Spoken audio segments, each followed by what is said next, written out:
Thank you for being with us here this evening.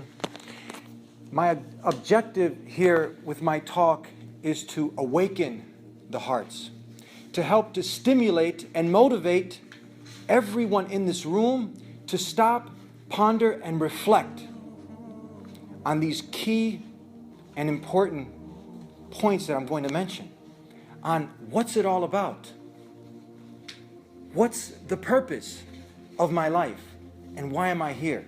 And where am I going when I depart from this beautiful place? It doesn't make sense that everything in this room that we can see, that we can observe, has a purpose, but the human being doesn't have a purpose.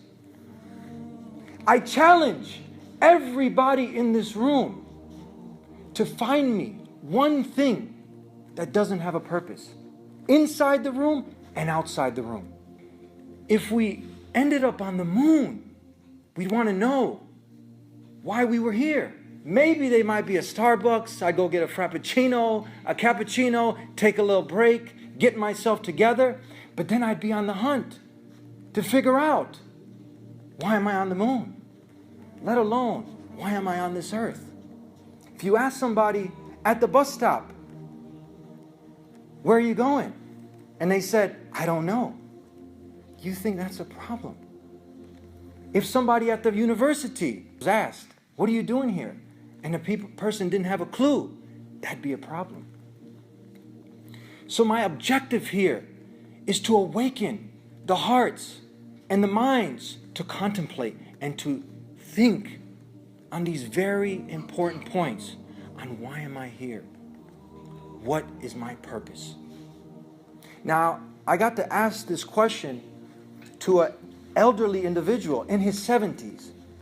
And I asked him, young man, being facetious, I want to benefit from your years of experience and your wisdom. Would you allow me to ask you a question? And he said, sure, young man, go ahead. I said, have you ever, in all of your years of living, have you ever thought about, or has anyone ever asked you this important question? What's the purpose of life? And why are you here? I said, the car that we're driving has a purpose. The keys in the ignition have a purpose. The head on your head has a purpose. But what about us? Do we have a purpose? He said, young man, that's a very profound question. You've left me something to think about. I haven't really given it much thought, but now I definitely will. My job was done. And that is my objective here with you guys today, to leave you with something deep and profound to think about. Some people might say, well, I figured this one out, Eddie. It's to make a lot of money. Go ahead and add fame to the equation and power. But we know there have been people who have amassed enough money that in 100 lifetimes they wouldn't be able to spend it. And people have committed suicide because they've lost a fraction of it. And it didn't bring that peace and contentment that when one does figure out the purpose of why they are here, it should bring some solace to the heart. Someone might say, well, you know, I get a lot of comfort and solace in helping people. That's the purpose. I figured it out. But it has to be universal. It has to fit for all. Because there are some people who can't even help themselves, let alone help other people. Like a person in a wheelchair, someone who's blind, someone who's handicapped. Someone might say, you know what? It's to start a family. It's to have a lot of kids. Now, someone might object, say, you know, I've been there, done that. And she took half of it and I don't have any more to give. Or someone has tried to remarry and they just can't.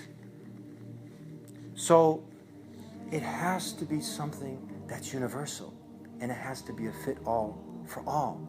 So my objective here is to awaken the heart in that voice deep down inside, and to start to ask, because design indicates a designer. And we would go back to the manufacturer of the car to ask, how to operate all these fancy little gadgets on the iPhone and the iPad and the iMac.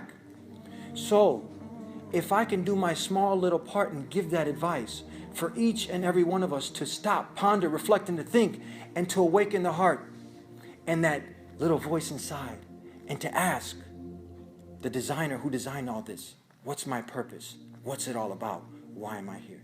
Thank you very much.